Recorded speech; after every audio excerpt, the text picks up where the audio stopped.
Nah, pengurutan ini bisa kalian lihat di daftar-daftar ya, misalkan daftar mahasiswa, daftar absensi mahasiswa gitu. Biasanya diurutkan berdasarkan abjad dari A hingga Z.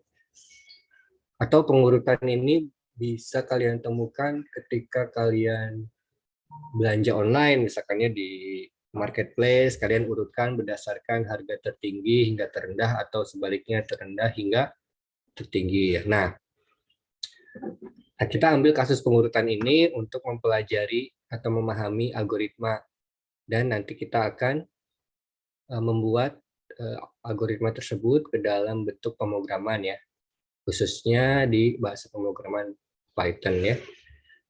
Nah, bisa kalian lihat slide atau PDF yang saya tampilkan di sini,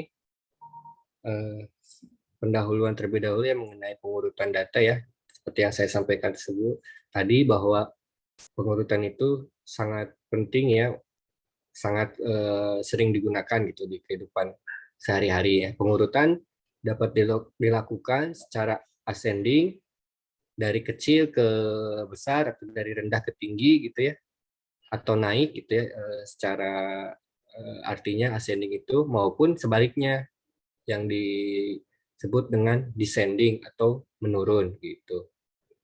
Nah, pada intinya pengurutan ini adalah suatu proses menyusun kembali data yang acak menjadi susunan yang teratur menurut aturan atau cara tertentu. Bubble sort ini yang sudah kalian kenal ya, merupakan suatu aturan tertentu, salah satu bentuk aturannya ya bubble sort ini. Nah, kemudian proses menyusun kembali datanya ini merupakan suatu algoritma. Jadi kita menyusunnya itu menggunakan algoritma menurut aturan tertentu ya. Next. Nah, ini secara pengertian aja ya. Jadi ada istilah sorting itu artinya pengurutan. Kemudian ada juga sorted. Kalau sorted ini artinya datanya sudah terurut berdasarkan atau menurut aturan tertentu. Nah, kemudian tadi ini saya sudah sebutkan juga, di sini dituliskan beberapa contoh ya, yang data-data yang umumnya bisa kita lakukan pengurutan. Bisa data absen mahasiswa, bisa juga kata-kata dalam kamus, biasanya disajikan dari A sampai Z ya. Kemudian ada juga di komputer kalian gitu ya, ada file, bisa diurutkan berdasarkan abjad, bisa diurutkan berdasarkan besar file, ukuran filenya gitu ya, atau bisa juga diurutkan berdasarkan waktu pembuatannya ya, dari yang terlama atau yang terbaru. Kemudian juga contohnya yang lain mungkin data mutasi rekening ya, atau histori rekening tabungan ya. Ini yang disusun berdasarkan kronologi atau tanggal. Nah, di sini ada pertanyaan ya, bayangkan jika data-data itu nggak terurut ya, misalkan data mahasiswa misalkan nggak terurut, kita akan sulit mencari nama, misalkan nama yang berawalan dari N gitu. Nah, kita nggak dari N misalkan Nina gitu ya, kita akan sedikit sulit menemukan nama Nina gitu. Sedangkan kalau datanya terurut, kita hanya perlu mencari atau men-scanning berdasarkan abjad kan. Nggak mungkin urutannya atau Nina ini ada di posisi atas, karena di atas itu kan nama-nama dari huruf A. Nggak mungkin di paling bawah juga, karena di paling bawah itu nama-nama yang berawalan dari huruf Z gitu. Mungkin ada di bagian tengah. Jadi kita scanning mencarinya tuh langsung fokus ke daftar yang di tengah gitu untuk menemukan nama Nina yang dimulai dari huruf N ini. Nah, itu adalah salah satu tujuan dari sorting data gitu. Ya, jadi ini ada mengenai tujuannya. Yang pertama mudah dalam membaca data ya, kemudian tadi mudah dalam menemukan data, kemudian penyajian data lebih teratur ya. Jadi kalau kita amati itu kayak contohnya baris berbaris tadi ya, jadi teratur gitu. Ngelihatnya juga enak. Nah itu tujuannya. Kemudian, nah kita mulai masuk ke salah satu aturan atau algoritma dari pengurutan ini yang diberi nama bubble sort. Nah, kenapa sih ya diberi nama bubble sort ya? Nah, nanti kita akan tahu alasannya. Secara metode ya, bubble sort ini dianggap sebagai metode sorting yang termudah ya dibandingkan yang lain. Gitu. Jadi cara memahaminya pun sebetulnya sangat intuitif ya dibandingkan dengan metode lain, algoritma bubble sort ini.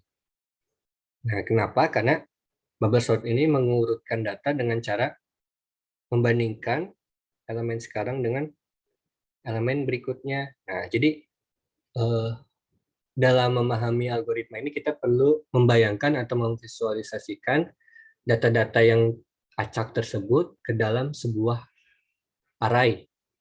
Kan kalian sudah mempelajari array ya. Array itu struktur data yang secara visual itu terkotak-kotak gitu ya. Atau kalian analoginya seperti ruangan kelas gitu, terkotak-kotak. Nah, kalian perlu memahami atau memvisualisasikan data-data tersebut tuh ada di dalam array-array tersebut ya. Jadi array kan anggotanya disebut dengan elemen array. Nah, jadi kita membandingkan elemen array sekarang yang sedang diamati dengan elemen array sebelahnya atau berikutnya atau selanjutnya gitu. Nah, itu tuh isinya kita bandingkan dengan isi dari sebelahnya, itulah istilahnya apa secara mudahnya gitu. Nah, di sini ada aturannya kalau misalkan pengurutannya secara ascending, artinya aturan yang harus diikuti adalah ascending itu adalah isi dari elemen array yang diamati sekarang itu harus lebih besar dari harus lebih kecil dari elemen berikutnya ya. Kalau terjadi sebaliknya, artinya isi dari elemen tersebut harus ditukar gitu. Jadi kalau kalian punya nilai misalkan di elemen yang sekarang diamati, kita menemukan nilai 10 misalkan. Kemudian kita mengamati elemen sebelahnya atau array elemen sebelahnya isinya 5. Nah, kita amati 10 dan 5 itu kan 10 lebih besar dari 5 ya. Artinya untuk syarat ascending itu harus ditukar kalau seperti itu. Jadi nanti 10 ini ditukar dengan 5. Jadi urutannya 5 dulu sebelum 10 gitu intinya, atau secara gampangnya seperti itu. Nah, apabila kalau aturannya misalkan bubble sort yang descending, ini kebalikannya ya. Kalau misalkan descending itu artinya yang terbesar yang lebih dahulu gitu. Jadi kalau elemen sekarang lebih kecil dari elemen berikutnya, maka ditukar isi dari kedua elemen array tersebut. Itu bubble sort. Nah, ini ilustrasinya atau secara bukan urut dan proses langkah ya, langkah secara deskriptifnya ya yang dijelaskan mengenai bubble sort ini. Yang pertama membandingkan data awal dengan data sebelahnya atau secara notasinya data pertama dengan data kedua gitu ya. Jika data pertama lebih besar, maka kedua data ditukar. Nah, setelah data pertamanya diamati dan dibandingkan, geserlah amati ke data yang kedua dibandingkan dengan data selanjutnya yaitu data ketiga. Nah, itu proses membandingkan data sekarang dan data selanjutnya ini diulang terus hingga semua elemennya selesai dibandingkan atau sampai sejumlah total elemen yang yang tersedia gitu. Jadi kalau misalnya ada 10, nah itu mungkin 10 data yang acak nanti dilakukan 10 proses pengecekan tersebut gitu. Nah, ini secara ininya tadi kan banyaknya data itu ini ya apa? Banyaknya data itu merupakan suatu data yang tidak terikat ya, bisa datanya bisa 5, bisa 10, bisa 100, gitu, bisa 1000. Maka dari itu kita perlu menotasikan ya jumlahnya data itu dengan sebuah variabel. Contohnya kita beri variabelnya n ya. Nah, kemudian aturannya, misalkan aturannya kita ingin mengurutkan dari yang bernilai besar. Ya, data diurutkan atau disorting dari yang bernilai besar. Nah, ini dinamakan proses ascending atau descending. Ada yang bisa jawab? Kalau data diurutkan dari yang nilai besar.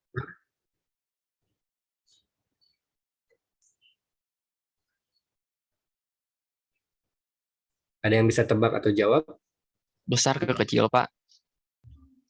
Ya, Descending. descending ya, betul ya. Nah, jadi udah paham ya yang membedakan ascending dan descending. Cukup mudah kan? Nah, sekarang di sini step-stepnya bisa kalian baca ya. Nanti pun saya berikan ininya PDF-nya di Telegram ya. Nah, ini prosesnya. Yang langkah pertama sebenarnya ini bentuk lain dari slide sebelumnya sih. Jadi di sini hanya disajikan secara apa ya? Cara deskriptif gitu. Yang step pertama atau langkah pertama memeriksa nilai dua elemen dari urutan yang urutan terakhir ya. Ke n itu kan n-nya kan tadi variabel bebas ya. Jadi bisa 10, 100, 1000 gitu. Jadi yang paling terakhir dulu diperiksa nanti dari terakhir ke data pertama gitu. Nah, langkah keduanya dibandingkan dengan urutan kedua. Nah, jika nilai kiri dan kanan, nilai kiri lebih kecil dari yang kanan, artinya elemennya sebelah kiri lebih kecil dari sebelah kanan, ditukar. Kemudian ini dilakukan sampai datanya n-1 atau sampai urutan terakhir gitu. Nah, kalau secara ini mungkin ada yang lebih mudah mencerna secara visual ya atau secara grafis gitu. Nah, ini maksud dari n-1 atau urutan datanya. Di sini bisa kalian lihat terdapat 1, 2, 3, 4, 5, 6 buah data yang masih teracak ya. Di sini terdiri dari berapa elemen array? 1, 2, 3, 4, 5, 6. 6 elemen array, di mana berarti n-nya itu sama dengan 6 ya. Nah, kita mulai proses pertama ini adalah membandingkan elemen dari n ya, artinya yang paling ujung dengan n-1. Kita bandingkan, berarti di sini kalau n itu kan posisi terakhir 2 dengan n-1, berarti kedua dari terakhir itu 8, isinya 8. Kita bandingkan 2 dan 8. Karena tadi aturannya descending, maka yang kiri itu harus lebih kecil dari yang kanan. Ini 8 tuh harusnya lebih kecil dari yang kanan. Nah, ini untuk mengikuti aturan tersebut, maka 2 harus ditukar dengan 8. Itu nih, sebelah sini nih, 2 ditukar dengan 8. Nah, setelah ditukar, kita cek lagi sebelahnya, 2 dan 3. Nah, ini juga karena harus mengikuti aturan descending, maka 2 ditukar dengan 3. Bandingkan lagi 2 dengan 15, 2 harus ditukar dengan 15 karena lebih kecil kan. 2 dengan 10 berarti harus ditukar tempatnya 2 jadi sebelah kiri, 10 sebelah kanan. Kemudian selanjutnya 2 nih, 2 dibandingkan dengan sebelahnya 22, ini pun harus ditukar ya, 2 ditukar dengan 2 posisi dari 22. Nah, ini kalau kalian amati gitu ya. Nah, disinilah awal mula kenapa dinamakan bubble ya. Jadi kalau kalian amati, kalau bubble itu atau gelembung ya, kalau contoh sehari-harinya misalnya kalian lihat gelembung air di akuarium gitu kan, kalau kalian lihat gelembungnya tuh bergerak dari bawah ke atas karena saking ringannya ya, ringannya massa jenis udara terhadap air itu kan, jadi si bubble ini kan sebuah udara ya, gelembung. Dia akan terus naik ke atas. Nah, si 2 ini ibaratnya itu gelembung tadi, jadi 2 lebih ringan daripada elemen lainnya. Jadi dia akan seolah-olah dia akan terus ke permukaan gitu. Jadi kalau ini bagian proses 1 ini kalian rotate 90 derajat gitu, ini seolah-olah si 2 ini kan naik ke permukaan ya. Nah, dari situlah kenapa algoritma ini atau metode ini dinamakan gitu ya, bubble sort gitu. Jadi yang teringan itu dia akan terus ke posisi yang paling atas gitu. Bubble sort itu awal mulanya muncul dari fenomena itu gitu. Nah, kita lihat di proses 1 ini kan baru data elemen yang bernilai 2 aja kan. Nah, bagaimana dengan elemen selanjutnya kan belum terurut. Maka proses tadi diulangi untuk elemen selanjutnya. Nah, elemen selanjutnya adalah 8. 8 ini dibandingkan lagi dengan sebelahnya dengan 3. Tapi karena aturan descending ini sudah sesuai kan. Jadi 3 sudah sesuai dengan 8, maka tidak perlu terjadi atau tidak perlu ada penukaran. Selanjutnya si 3 ini dibandingkan dengan sebelahnya 15. Nah, ini harus terjadi pertukaran. Kemudian selanjutnya 3 dan 10 juga harus terjadi pertukaran. 3 dan 22 juga terjadi pertukaran. Nah, 3 dan 2 ini nggak perlu dibandingin karena proses 2 ini proses atau elemen 2 ini sudah sesuai ya, maksudnya 2 dan 3 ini sudah bukan sudah valid, sudah lebih kecil daripada elemen selanjutnya. Nah, jadi untuk si elemen dengan nilai 3 ini cukup sampai proses ini. Nah, sehingga sekarang elemen 3 sudah menempati elemen yang benar ya, yang seharusnya. Next lagi, proses selanjutnya kalau kalian teruskan gitu ya, si 8 akan menempati elemen posisi 3, 10 di sini. Ya, kalau dilanjutkan maka nanti datanya akan terurut. Mungkin ini akan membutuhkan 4 proses lagi sampai data ini terurut dengan benar gitu. Oke, nah saya berikan waktu lagi ya, sekitar 5 menit untuk mencerna kembali nih ilustrasi ini ya, supaya kita tidak terlalu ini ya, jadi kita break dulu 3 menit lah cukup ya, sambil saya akan share materi ini melalui Telegram. 3 menit break dulu ya. Bentar.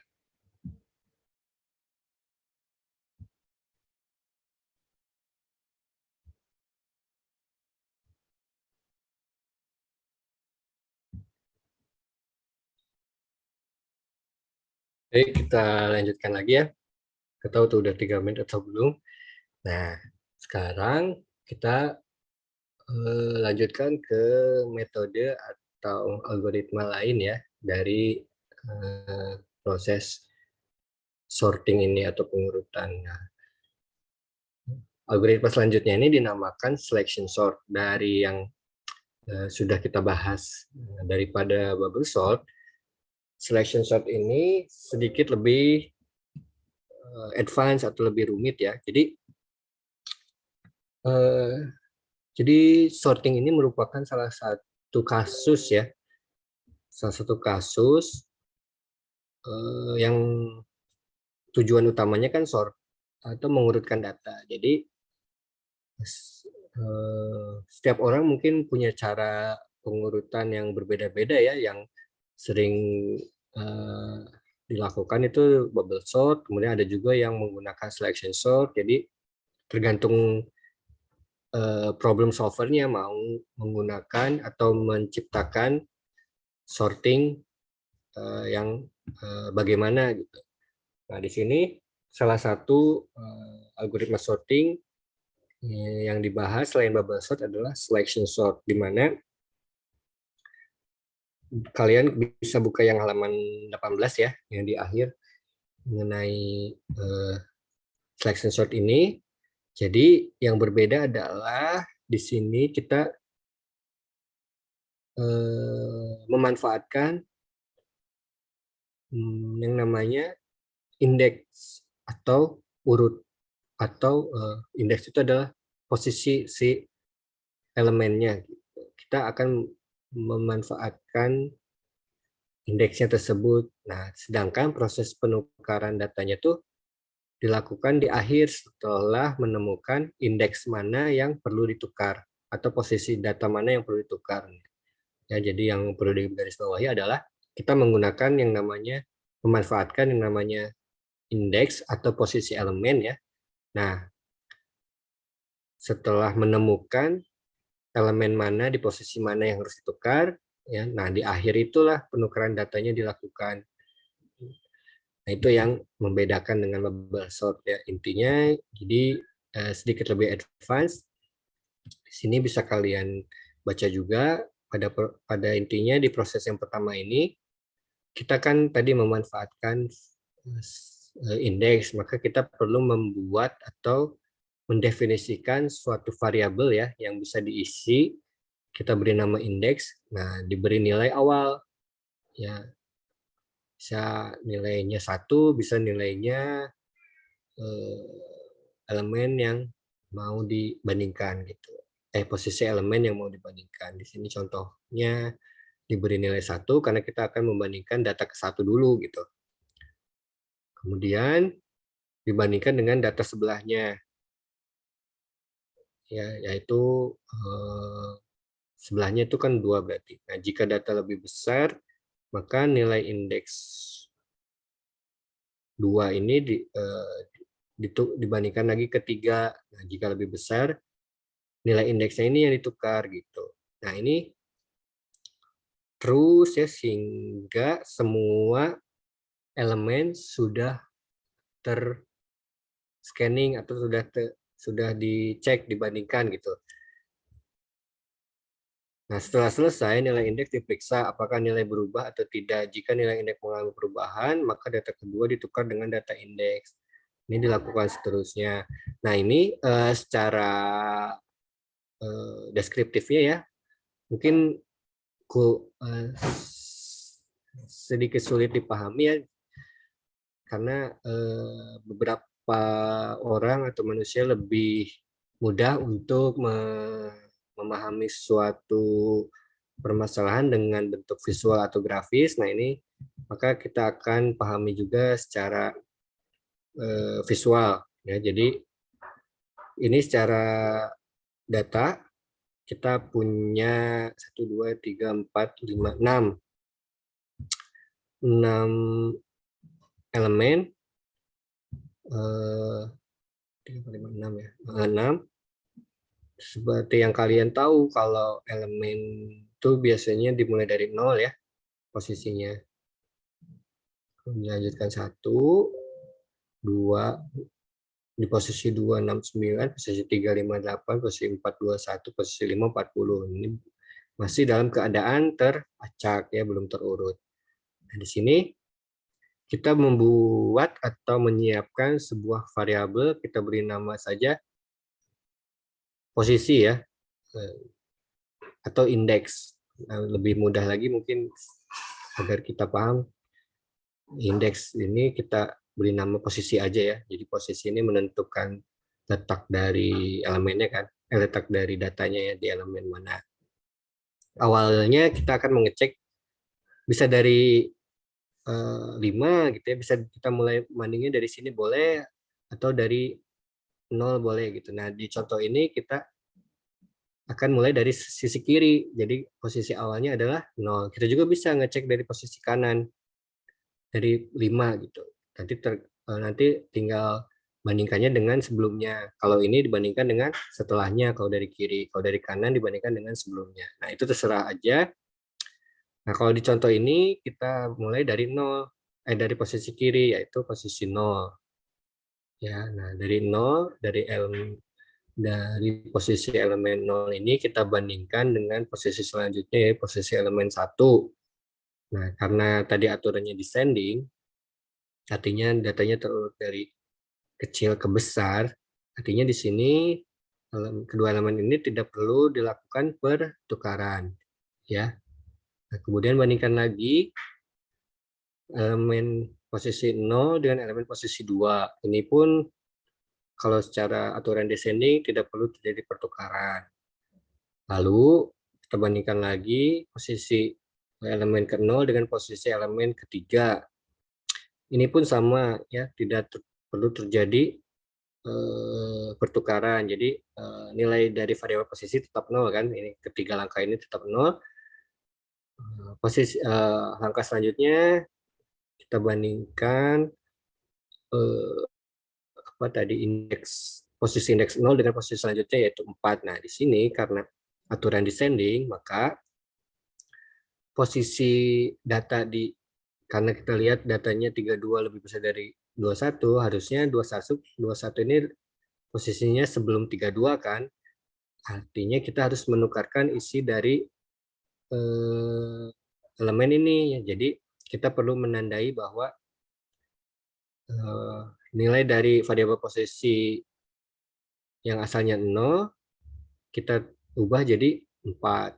Artinya nilai yang terkecil sekarang ada di posisi 4. Jadi berubah ya. Si 21 inilah sekarang yang apa istilahnya? Yang memiliki predikat sebagai nilai terkecil gitu lah ya. Memiliki bukan peran ya, ini predikat. Memiliki pangkat ya pokoknya itulah memiliki identitas sebagai nilai terkecil. Sekarang jadi posisi 4 ya. Nah, langkah selanjutnya kita nggak perlu membandingkan lagi 32 karena sekarang nilai yang paling kecil itu 21. Jadi kita bandingkan yang 21 ini dengan elemen selanjutnya. Yang 5 gitu. Nah, di akhir penelusuran ini kita tukar nih posisi 21 ini kita tukar ke posisi 0. Sedangkan 32 kita tukar ke posisi 4. Tukar data ke 0 dengan data ke 4. Sehingga datanya pada proses ini terurut menjadi 21, 75, 69, 58, 32, 40. Tentu ini belum selesai ya. Masih urutannya masih teracak. Makanya kita perlu melakukan proses selanjutnya. Sekarang elemen ke-1 elemen pada posisi 1 yang dibandingkan dengan elemen-elemen lainnya. Di sini bisa kalian amati prosesnya sama ya, 75 dibandingkan dengan 69. Ini karena aturannya descending maka ini perlu ditukar. Jadi sekarang posisinya berubah, nilainya menjadi 2. Sekarang yang posisi 2 dibandingkan dengan posisi 3. Dari sini karena aturan descending, 58 lebih kecil, nilai posisi berubah menjadi 3. Nah, angka selanjutnya sama, bandingkan 3 dengan posisi 4. Nah, ternyata posisi 4 lebih kecil, maka posisi 4 nilainya berubah menjadi posisi 3 yang tadi berubah menjadi 4. Nah, dan seterusnya ini. Ya, jadi pada akhirnya nilai dari variabel posisi adalah 4. Ya, jadi tukar data ke-1 yang isinya 75 dengan data ke-4 yang isinya 32. Sehingga data pada proses ini terurut menjadi 21, 32, 69, 58, 75, 40. Ini belum terurut, maka lanjut lagi proses 3. Sama ya, tukar data. Proses 4 hingga proses 5 nih kita skip aja nih sampai proses 5 di mana data yang dibanding adalah elemen keempat dan elemen kelima. Ya, tukar data keempat dengan data kelima hingga pada akhir proses kita mendapatkan data yang sudah terurut 21, 32, 40, 58, 69, 75. Tuh, nah. Oke. Ini adalah contoh atau proses secara grafis atau visual ya untuk menjelaskan algoritma selection ini. Nah, next-nya adalah kita akan mentranslasikan algoritma sorting ini ke dalam bentuk bahasa pemrograman Python ya. Nah, sebelumnya saya pengen tahu nih, menurut kalian algoritma mana yang kalian anggap lebih mudah? Ada yang bisa jawab nggak? Ada yang mau jawab atau mau berkomentar?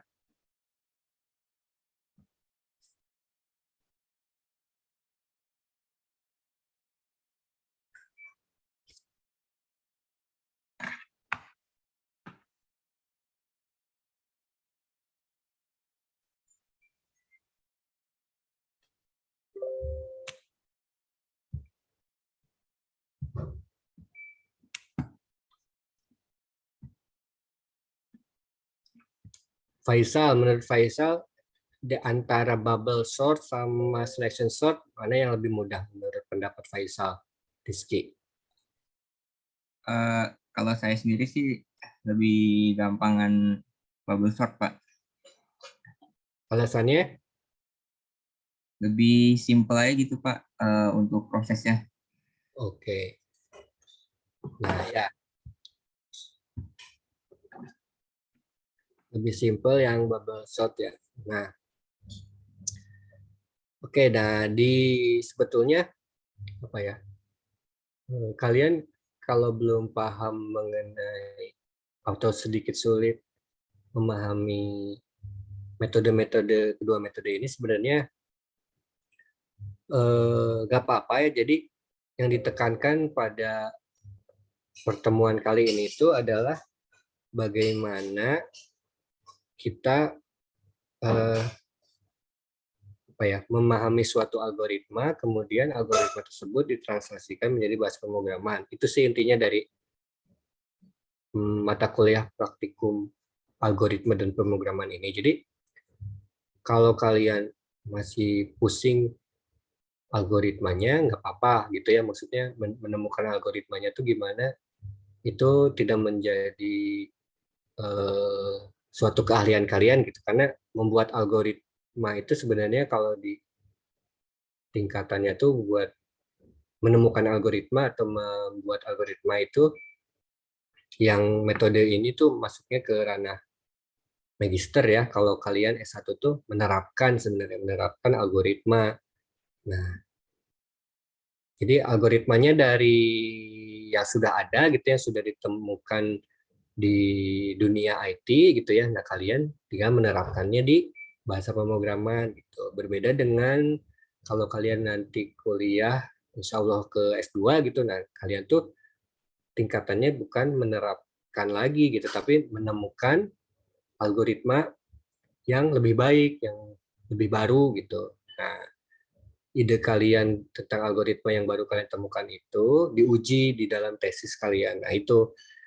Jadi kalau di S1 ini kalian perlu hanya menerapkan saja. Jadi sebetulnya kalau di dunia kerja nanti kayak sorting, bubble sort gini tuh kita tinggal pakai aja gitu, ada fungsinya sendiri. Tapi kalau untuk pertemuan kali ini, karena kita sebagai proses belajar ya, jadi kita tuh harus kenal lah, harus mengenal dalamnya sedikit gitu, mengintip atau nggak harus memahami sih, jadi tahu oh ternyata proses bubble sort tuh seperti itu. Jadi karakternya dari yang bobotnya atau nilainya lebih rendah nanti dia akan bergeser terus ke permukaan atau ke paling atas gitu.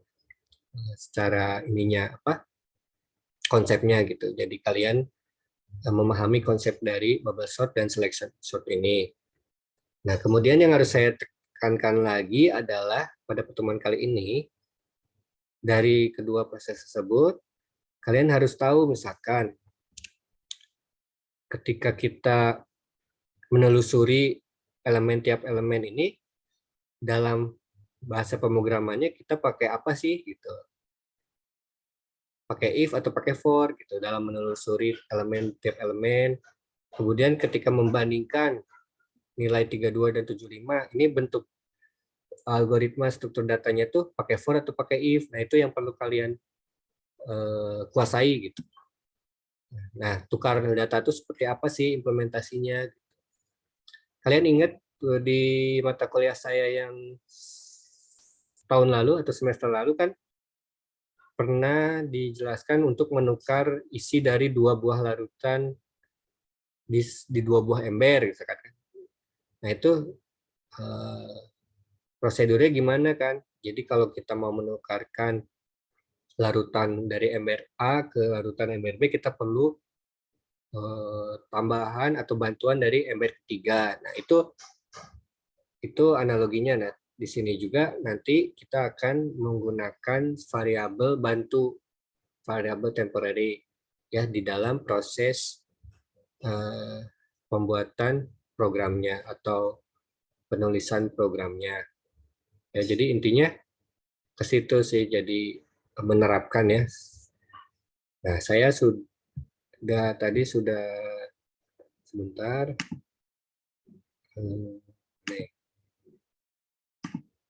Ini program sorting ya. Saya akan menunjukkan fungsi dari bubble sort. Nah, ini sudah muncul belum? Saya sedang buka Google Colab.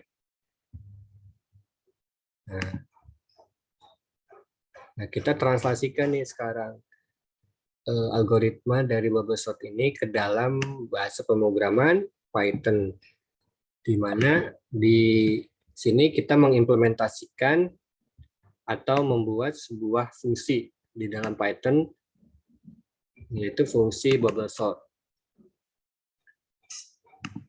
Nah, fungsi bubble sort ini kalian tentu ingat kan kalau kita di Python kita membuat fungsi, kita menggunakan kata kunci def. Kemudian diikuti oleh nama fungsinya. Nah, di sini saya beri nama bubble sort. Nah, kemudian fungsi tersebut apakah membutuhkan parameter atau tidak ya? Nah, di sini kita membutuhkan parameter input. Jadi nanti data-data yang belum terurut atau data yang masih acak itu disimpan di array. Array itu jadi nanti sebagai parameternya, parameter inputnya ke fungsi ini. Saya beri nama parameter list ya, plist. Nah, ini terserah sebetulnya pemberian namanya tergantung dari programmernya. Gitu. Nah, tadi sesuai algoritma bubble sort kan ya, kalau kali ini kita harus menelusuri dari elemen pertama hingga elemen akhir. Itu kata-kata menelusuri itu kalau kita translatekan ke dalam kode pemrograman itu kan yang tepat itu adalah atau struktur algoritma, strukturnya adalah for ya, bukan if kan. Kalau dengan akal sehat kita gitu, menelusuri artinya mengecek satu-satu atau looping ya, itu cocok menggunakan for. atau while gitu. Di sini saya menggunakan for dari elemen pertama hingga elemen terakhir gitu ya, pakai range. Nah, dan di sini kalau kalian perhatikan ada 2 buah for nih. Jadi di dalam looping ada looping lagi gitu. Di dalam for ada for lagi. Nah, ini yang dinamakan dengan nested loop atau looping di dalam looping. Nah,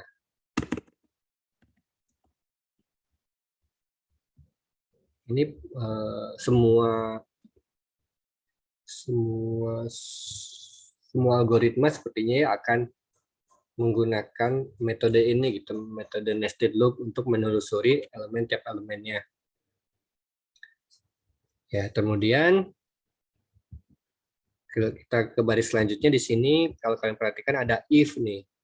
Nah, ini tuh adalah bagian membandingkan dari elemen sekarang dengan elemen sebelahnya gitu. Nah, perbandingan ini adalah pembandingan elemen dengan elemen selanjutnya.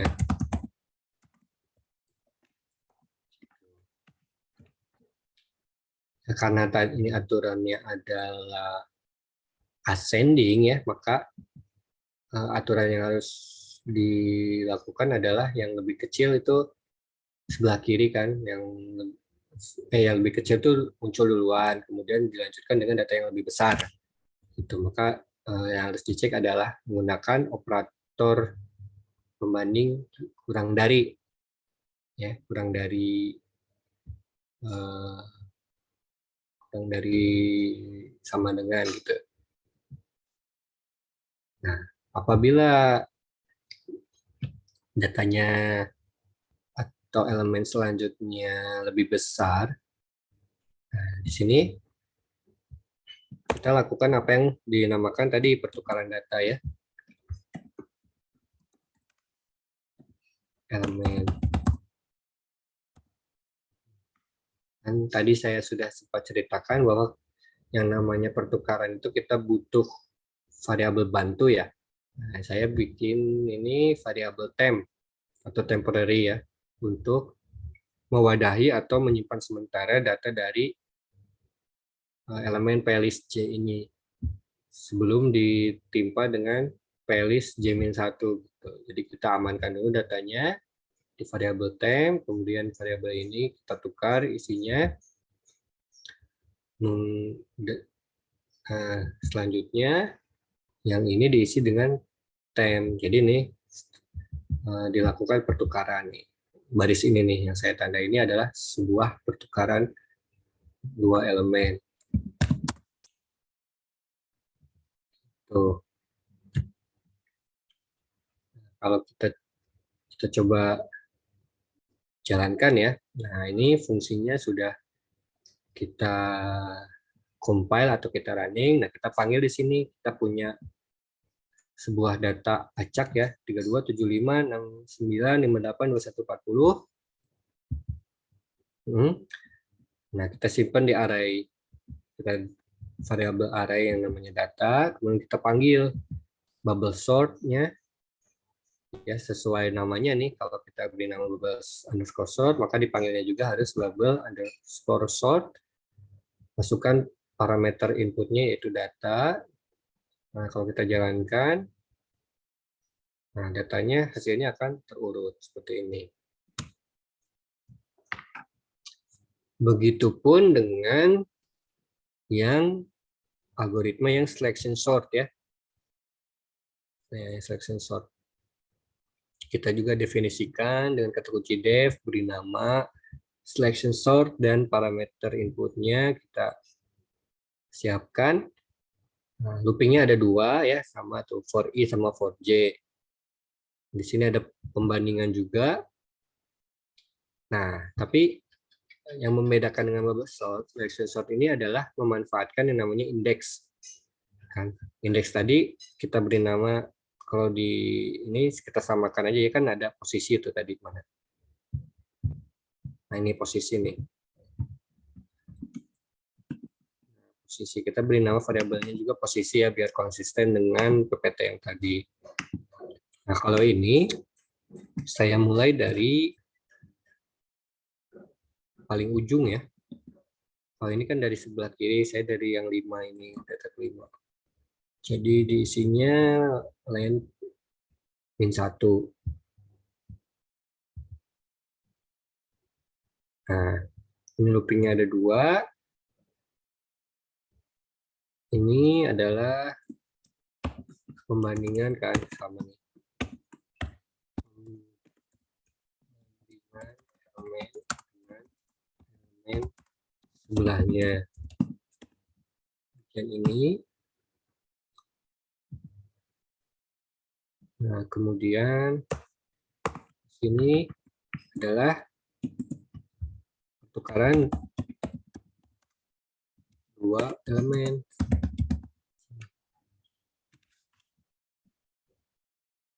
Nah, setelah selesai ini kan maka dilakukan pertukaran. Nah, kalau kita coba panggil ya, harusnya kan tujuannya sama, yaitu mengurutkan dari terkecil sampai terendah. Ini data 1.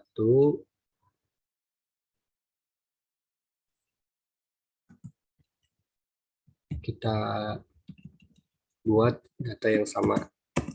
Data 1 ya, biar terlihat hasilnya. Nah, data 2 yang bubble sort kita ganti 1, kemudian kita panggil selection sort isi data 2. Kita print hasilnya, yang data 1 seperti apa jadinya, dan yang data 2 seperti apa jadinya.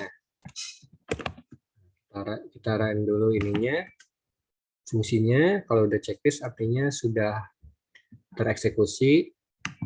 Nah, ini kalau ini kita eksekusi hasilnya sama kan tuh. Artinya keduanya berhasil bekerja dengan baik dengan mengurutkan data dari yang terkecil sampai yang terbesar. Lalu, nah, pertanyaan selanjutnya, ini kan terkecil hingga terbesar itu adalah ascending ya. Gimana kalau kita mau buat yang descending? Nah, ada yang tahu nggak caranya gimana? Kita buat fungsi baru nih, bubble sort, tapi untuk yang descending. Kira-kira letak perbedaannya di sini supaya jadi aturannya descending, di bagian mana yang harus kita rubah? Ada yang bisa nebak nggak? Simple sih sebenarnya, tinggal rubah satu karakter. Lebih besar, Pak. Di bagian mana? Di bagian Felix. Nah, di bagian pembandingannya ini ya. Nah, ini bagian pembanding ini kita ubah menjadi lebih besar gitu untuk yang aturannya descending. Begitu juga kita terapkan di yang bagian ini, di bagian yang selection ya, algoritma yang selection yang descendingnya. Descending.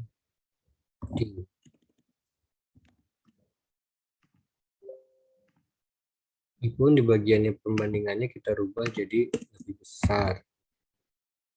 Ya, terus kita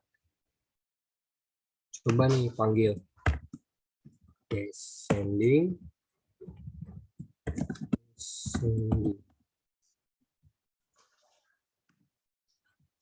Jangan lupa di run dulu, dieksekusi dulu ininya apa, modul-modulnya atau fungsi-fungsinya sebelum menjalankan ini.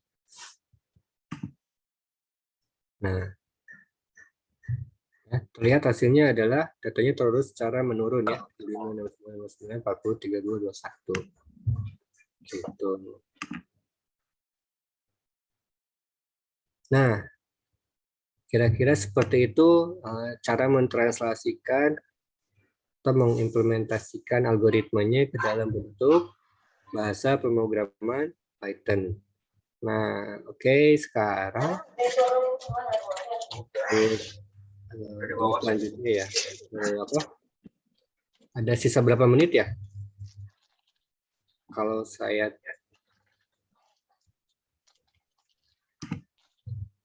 kita sampai jam 12 ya. Iya, Pak.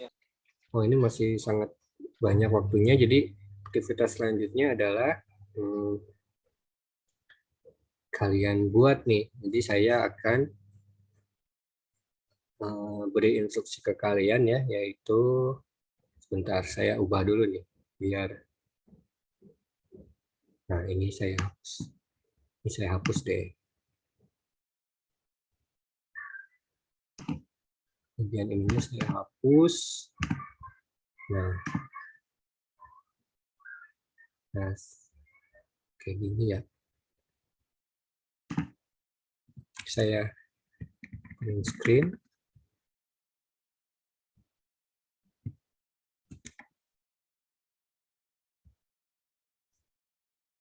Kemudian saya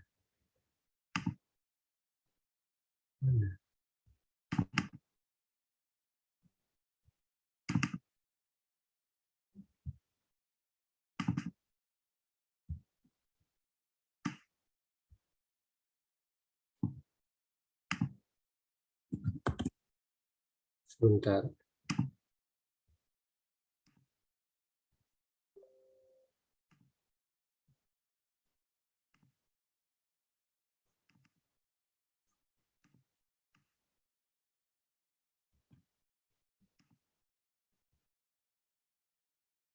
Nah, itu saya di Telegram.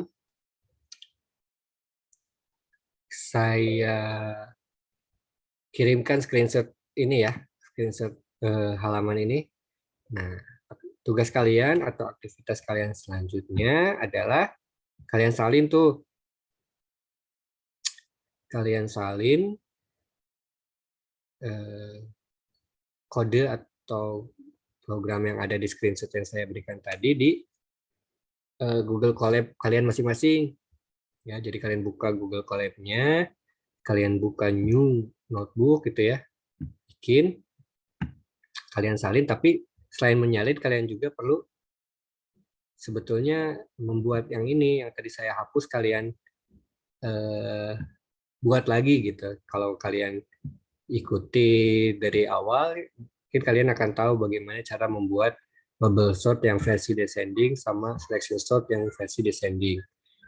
Gitu. Jadi tinggal modifikasi aja sebetulnya dari versi sebelumnya. Sorry, ini salah ya. Harusnya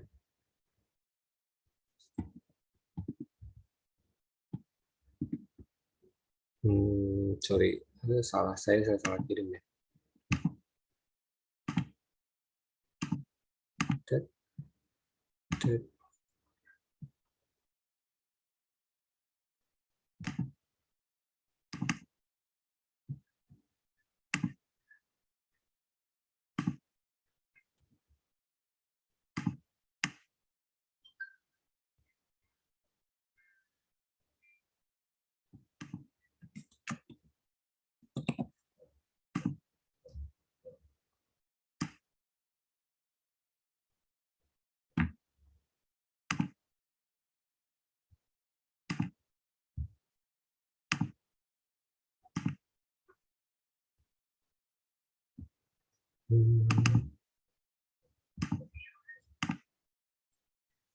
Nah ini ya.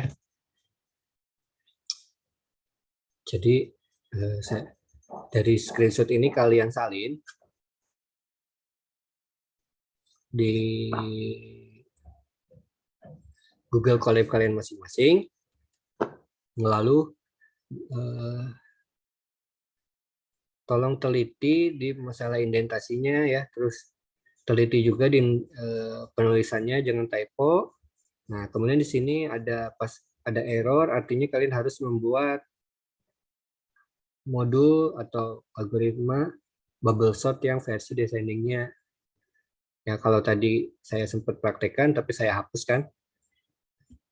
Nah, sebetulnya tinggal kalian modifikasi aja dari versi yang ascending-nya gitu. Tinggal ada rubah satu karakter yang kalian rubah. Kalau kalian paham konsepnya, kalian akan mudah untuk membuat yang versi descending-nya gitu. Nah, setelah kalian salin, kalian buat yang versi descending-nya, kalian run dan sudah tidak error ya.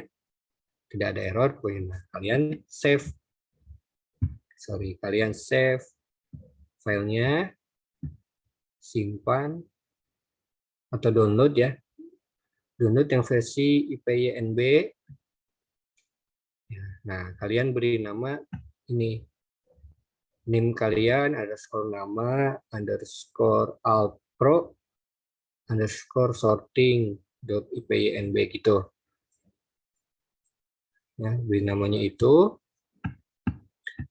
Nah, setelah di-download dan pastikan tidak error, kalian kirimkan melalui Japri Telegram saya. Gitu. Gimana? Ada yang bisa memahami instruksi selanjutnya?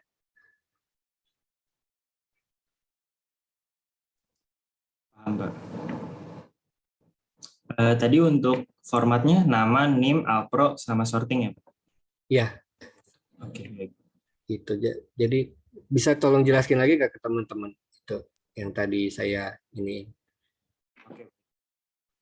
Jadi teman-teman habis ini kita nulis kembali untuk pemrograman sortingnya, bubble sort dan selection sort. Jadi kedua-duanya ya Pak, ascending dan descending ya. Jadi total 4 ya Pak. Oh ya, betul sekali. Oke. Nanti kalian download ya. Nanti hasil download di run dulu, jangan sampai error gitu ya. Hasil terus kalian download, nanti kirim IPM gitu. Ya. Betul ya, dapat dipahami ya instruksi selanjutnya. Nah, oke. Nah, jadi itu masih ada waktu ya. Sekalian, jadi saya harap waktu 1 jam ini kalian gunakan untuk aktivitas tersebut. Jadi nggak tertunda-tunda lagi gitu. Jadi hari ini sampai jam 12 kalian sudah tidak ada hutang lagi untuk mengirimkan tugas. Langsung hasilnya kalian PM ke Telegram saya. Nah, gitu. Dan pastikan juga yang dikirimkan itu tidak error ya. Jadi tidak ada error, jadi aplikasinya running. Aplikasi apa? Source code-nya running. Kemudian, oh ya, untuk Wildan ya. Wildan tolong bantu saya untuk meng-ACC dua pertemuan di spotnya, absensi untuk monitoringnya. Gitu. Oke, baik Pak. Ya. Nah, untuk hari ini saya cukupkan sampai di sini ya materi dan aktivitas perkuliahannya. Oh iya, untuk informasinya ya, jadi awalnya kan saya kira bisa offline ya. Jadi udah ada beberapa nama juga yang akan melakukan kuliah offline. Nah, ternyata saya baru dapat info kemarin ya dari Pak Kaprodi bahwa ruangannya atau labnya dipakai ujian UTBK. Jadi harus steril gitu dari penggunaan pihak dari luar selain penyelenggara dari UTBK-nya. Jadi yang digunakan tuh ada 3 lab. Yang pertama yang lab Sistel tuh ya, yang di lantai 2 gedung baru, kemudian yang di 2 lab yang di lantai 2 gedung lama. Yang salah satunya yang kita gunakan itu yang waktu pertemuan offline. Nah, ketiga lab itu dipakai untuk UTBK selama 2 minggu ini gitu. Jadi minggu depan pun belum bisa kita menyelenggarakan offline. Sebenarnya bisa aja, tapi kita menggunakan kelas biasa dan kalian menggunakan laptop gitu. Nah itu paling situ sih kalau mau offline. Atau kalau mau menggunakan lab kita perlu menunggu 2 minggu ke depan. Jadi kita bisa menggunakan labnya gitu. Setelah setelah labnya tidak digunakan untuk kegiatan UTBK gitu. Nah, sekiranya itu informasinya mengenai perkuliahan offline yang tadinya awalnya direncanakan tapi batal ya. Jadi ini sekedar informasi saja buat yang kemarin sudah daftar untuk merencanakan datang untuk perkuliahan offline gitu. Nah, oke. Ya, gitu aja kira-kira untuk pertemuan kali ini. Ya, saya ucapkan terima kasih untuk perhatian dan kehadirannya. Mohon maaf apabila ada penyampaian yang kurang baik dan berkenan ya. Saya ucapkan terima kasih. Wassalamualaikum warahmatullahi wabarakatuh. Waalaikumsalam warahmatullahi wabarakatuh. Masih Pak.